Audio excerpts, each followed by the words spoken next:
Alright, what's going on everyone? Today we are going to be playing the upgraded Angels theme deck. So what we did, if you didn't see my upgrade guide, is I took the paper deck and we upgraded it with the price of the deck with our budget, which was, I think they're $23.99. I think we came in at $19, and that's because Resplendent Angel on Card Kingdom, which was my price guide, they're like $8 each there, but on a Mana Pool or a TCG Player, probably Card Market, they're in the $3 to $4 range. So, I mean, there's not much to say. It's Angels. This was green, white out of the box. We converted it to mono white. And the idea is we have Momo and Giada, which ramp us into like 3, 4, and 5 drop Angels. We're trying to like leap into this stuff here.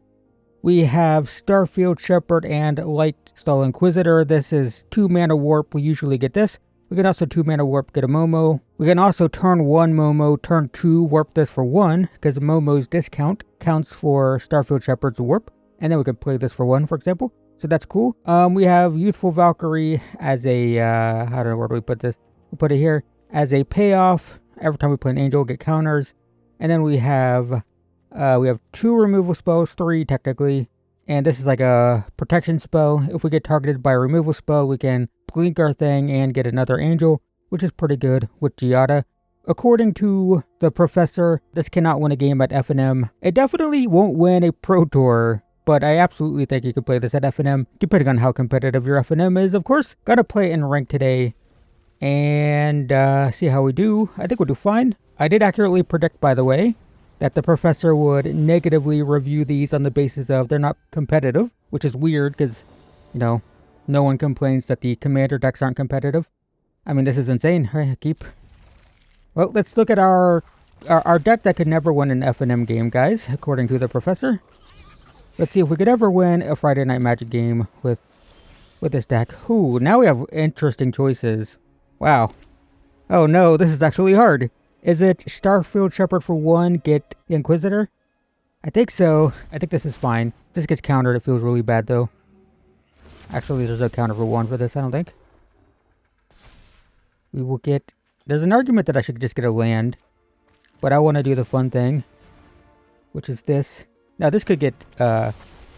What's the mana... Oh my god. What's the counter spell that counters a 2-drop? Tempest. Wow, why would anyone play that? That's not FNM competitive. Casual kitchen table magic doesn't exist, guys. I mean, arena ranked is way more competitive than... that's a fantastic draw. Okay, so now what? Is it... It's probably Giada first. Counterspell, yep, see that light up? That's fine, we'll play Youthful Valkyrie, attack for 4.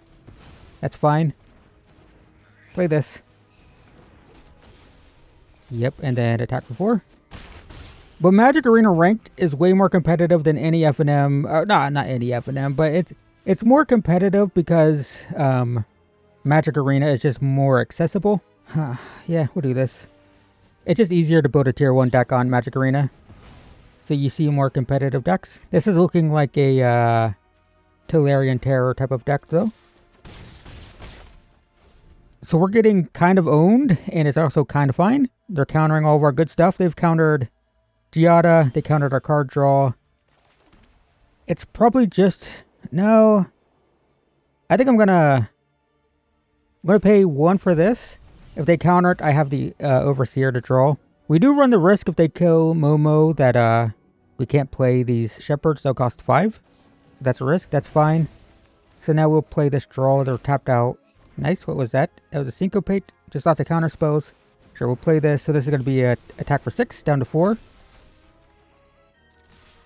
Our definitely not FNM playable deck, according to some people. Wow, look at that. We won a game, and we got our best card countered, and still won. Totally fine. We're Platinum 4, which means we're perfectly mid-tier. I mean, Platinum 4 on Magic Arena is the rank that basically everyone gets, right? Because you get 2 pips up and 1 pip down through gold. So even with like a 40% win rate, you get to Platinum, which probably puts us at a perfectly nice, reasonable FNM level tier, I would say. This is good but risky. If they turn 1, kill our Momo, it's really bad. If our Momo lives, it's kind of mid. I guess, we'll see. Dang.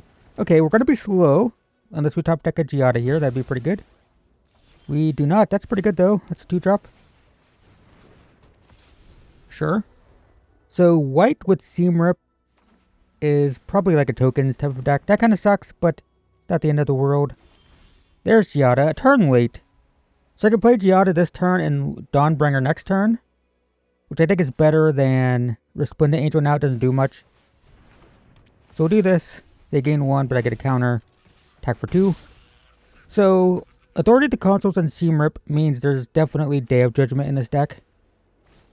Yep. Okay, so Control. This is the one we might lose, because our deck does require us to have a board. And we're not going to have a board against this deck.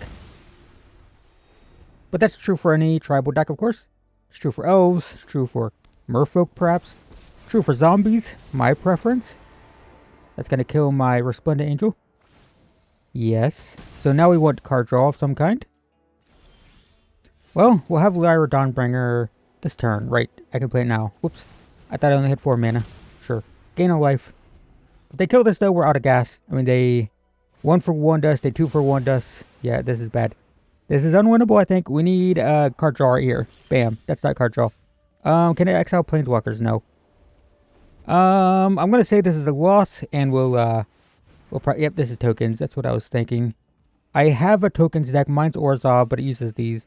Yeah, this Planeswalker from Lore and Eclipse of Johnny is really good with these tokens, with Elspeth and stuff. I have it in my... it's one of the Lore and Eclipse decks that I've built. It's not bad. It is card draw technically.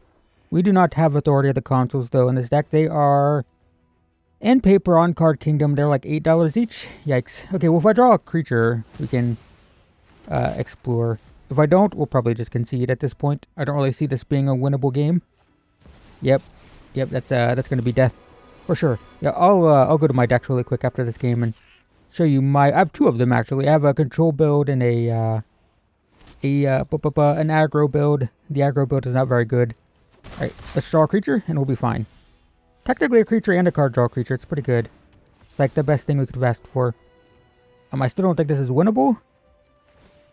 But we will try. Okay, well, we need to stop doing that. Momo. I need a big angel, so no. So they 0... Or what is it? Is it 0? That's 4, 5, 6, 12 damage they can deal to me. Oh, no, we're just dead. So they're gonna go to level 4, get +2/+2, then 0. So that's 4 times 5 is 20 exactly. But I will show you my builds. I might record with it. I don't know. I've built a lot of Lore and Eclipse decks because I'm excited for the format, and I have not played ranked at all. I have this one, which is more aggro. The idea is we get better Bloom Bearer with Caretaker's Talent, right? So we get a token every turn, which draws a card every turn.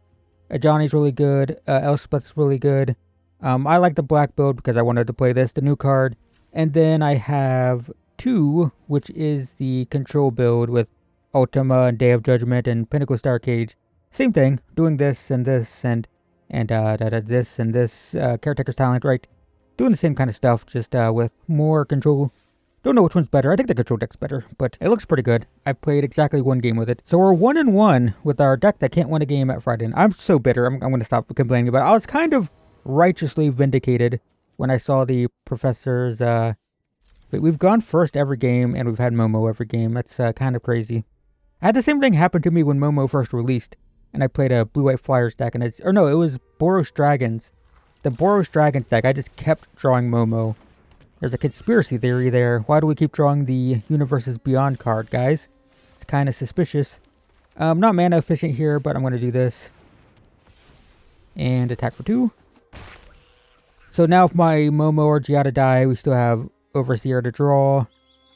Could be Landfall with the Fabled Passage. You won't find many. Actually, the Gruul builds of this do top 8 tournaments. Never mind.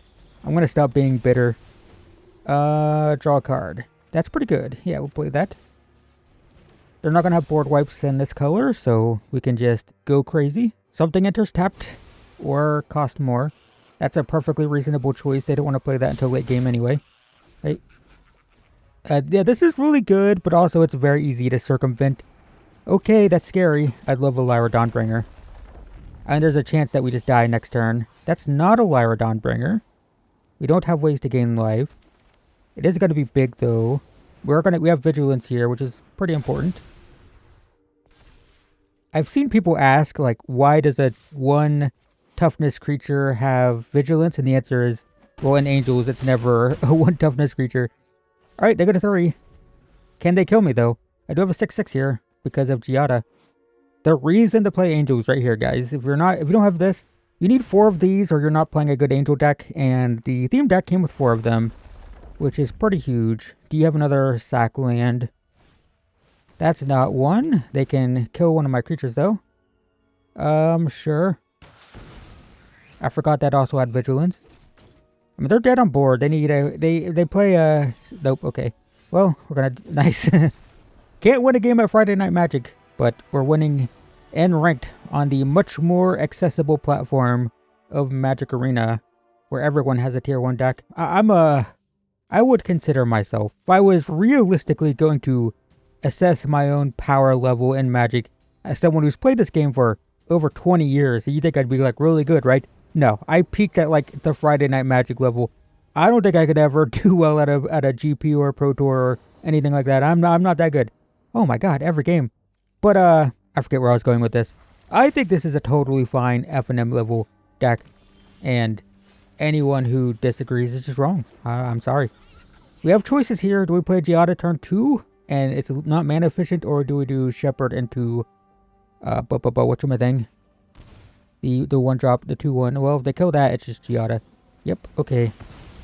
Literally just completely lost my train of thought there. But something about me being an F&M level player and, you know, assessing deck power levels, and I would say I would be totally happy with this at a Friday Night Magic. I mean, obviously, clearly, I think we can all agree the Challenger decks were better. They were the best deck that Wizards of the Coast has ever made. I'm attacking for 2. Remember, this has Vigilance, so you can use the mana second main phase. So I could pay 2 for this, then pay 1 for Momo, or I can just play this. It'll get a counter and draw right away. So I think this is fine. Play this, get a counter, draw a card. The reason we want to play this is the Warp, it'll stay in play, so the thing we get when we play it, we'll get an extra counter from Giada. So this is more powerful than you might think when you play it just with a Giada, that is. They gave me a Rest in Peace, sure, I'll take it. I guess I'm flooded with Giadas, so we're gonna pay 2 for this. I don't think we need a Momo. It'd be nice to have another flyer. I think we get the Inquisitor though, and then we play the Inquisitor, which will get 4 counters now, or 3 counters because we have 3 other Angels. There is an argument to be made here that I sacrifice the Giada and play to play the play another one. I can also just warp Starfield Shepherd and get another 1-drop. If I was going to do that, I should have waited to play the Inquisitor. Against the black deck, I don't think I want to just sacrifice things willy-nilly here. I'm just going to do this. I lost a counter on the Inquisitor by doing it this way. I will just get another one, though. Not a Momo. Yep, these warp out. So I attack next turn. This is a gift deck. They're going to try to gift me the Liliana's offer. Or, what is it? The Liliana enchantment. Split up. It's pretty good. Our deck's weird because it has so much vigilance that we're never fully tapped out or fully untapped, except for when our opponent has authority of the consoles. I'm gonna pay 2 for this, then 1 for this. Make something else more expensive or enter tapped, and I will offer the trade with the Inquisitor, I think. Another harmless offering. Sure, attack for 5. Yep, okay, no trade. Sure. So I can blink my own Giada, then get a token that will have 3 counters on it. It'll be a 4/4. This is basically 2 mana, make a 4/4, kinda. Or no, it'll be a 3/3. When does it enter compared to... This enters, then we get the token, which will be an angel that gets a couple counters. When does it return? It's instantly. It's not end of turn. We can't avoid another split up. But if they split up, we have 2 shepherds to get cards. Sure. So do I try the Giada thing? Or do I just... I'm not doing this. Do they have instant speed removal is a question. I think we'll just do this to try to get power on board. Oh, nothing. Okay. That's pretty good. So this enters, and that enters as a 4/4. Then we'll play this. Do we need this first main phase? I don't think so. Attack. Yes. They should block the 4/3 with the 3/3, I think. Why'd you block like that? That's weird, huh? Huh. Weird. I'm actually gonna tap this intentionally to try to avoid split up stuff. I'm gonna get Inquisitor. Do I play it? I don't think so. I think I wait. It's kind of tough. I mean, this is Day of Judgment territory for sure. Greed's Gambit. Okay, so I should have played it. We got our answer. Because now they have a bunch of blockers and life. Alright, I'm gonna go ahead and do... It sacrifice a creature. Okay. Hey, let's just gain 3. Wish I'd played this. Would have been better. So they have 3 blockers now. Oh my god. The card that somebody... I'm not gonna say who, but somebody suggested that you take this out of the deck. I think the upgrade guide for someone else on the internet... I think they pulled a Magic Online list. I was looking, it's like, where did this deck list come from? And there's like 2 deck lists that have top 8'd or went 5-0 on Magic Online. Oh my god, I had so much fun with my theme deck. Yes, I did. And it was a Clarion, like, anti-Badgermo build, which is relevant if you're playing against, if you're playing in a Pro Tour, you probably want to play Clarion. But I don't think it's super necessary at F&M, unless you're playing against $500 to $800 tier 1 decks and at your local game store. If you are, then I guess, yeah, definitely you have to consult the tier 1 lists. But I also just don't think this has to be... Oh my god, we didn't draw Momo. Look at us. I'm going first. Did we go first every game? Oh my god, I need to check my untapped. I think we did. But, I'm still bitter. I said I wasn't going to be bitter anymore, and I am. You can play this casually, guys. Even the Pirate deck. I think the Pirate deck for me I think I gave it a 4 out of 10. It's not very good. It's still fine if you want to just have a casual deck. Here we go. I said we haven't played against it yet, and now we're playing against it. This is interesting. We're going to attack first. I didn't draw land. I think I'm going to do this. It's going to reduce the cost of an angel. It's going to be this one. And then we can use Giada for this. Look at us go. Not tier 1 though. Okay, they're going to have that. Oh no, I thought that was a land. Okay. So this is the more tier 1 build of like Landfall. The casual build that you see on Arena a lot is the Mosswood Hydra or Mossborn Hydra, whatever it is build. The tier 1 build is with this thing. It's not as all in. Can kind of still kill you out of nowhere though. Okay, interesting. We cannot play Lara Dawnbringer. I really need to draw cards. I can't gain life with this yet. Although we can draw. Yeah, so we're gonna do 2, 3. I guess we just attack all. If they want to double block with their cub, that's fine. Yep. I mean, this gives them another landfall trigger for the Ascension. Sure. Earthbending that land is pretty good. It comes back and you get the land. It's pretty cool. So I'm going to play this to get a counter to draw a card to try to hit my land drop. I could have also warped this, to be fair. But I get the land anyway. So now we can play Lara Dawnbringer next turn and win. Well, I think we've established that we're good at going first. That's for sure. Gets a counter. Goes to a 6/3. Do I care? I might have to block with the Exemplar. Just in case. This deck is kind of scary. With its like doubling powers and stuff. So they're going to put a counter on it, then double it to 14. I am just going to do this. We still win, right? 2... It'll be 3, 4... We don't win, actually. Can they give +6 for 1 mana? I think I'm doing this. and hope they can't kill me. This is risky, I think. But this ensures that I win. Yep, okay, nice. It would have been 7 plus 5 is 13. Hang on. I always get tripped up by this ranking thing. So it would have been 7 plus 5 is 13. This would have been 2 because it would have got +1/+1, not from Dawnbringer, but from itself. This would have been tapped. So, and they're at 12, so. Yep, that's fine. Alright, well, deck is pretty good. And this is intended for casual, by the way. They released this deck to be played at, like, the casual kitchen table. And I think it's kind of crazy at that level of play, right? Obviously, still not as good as the... Oh, that's what I was talking about earlier. Oh my god, about the Friday Night Magic. The Challenger decks. They were the best product ever released, period. It does not... I don't care. No, there's no product better than Challenger decks. I would rather have Challenger decks. There's no doubt about that. Where's the deck? It's here. I'd rather have Challenger decks. I think these are just so much worse than Challenger decks in every way. But to say that they're not well built is crazy. I mean, just having 4 copies of Giada, 4 copies of Youthful Valkyrie, you know, your Exemplar of Lights, your Lyra Dawnbringers. I should have had Momo, but I think they couldn't use Universes Beyond cards. But it should have been better. But also, it's still like really good, as you see. Apparently, it's a bad deck. Here's the original, I think. This in a $25 box.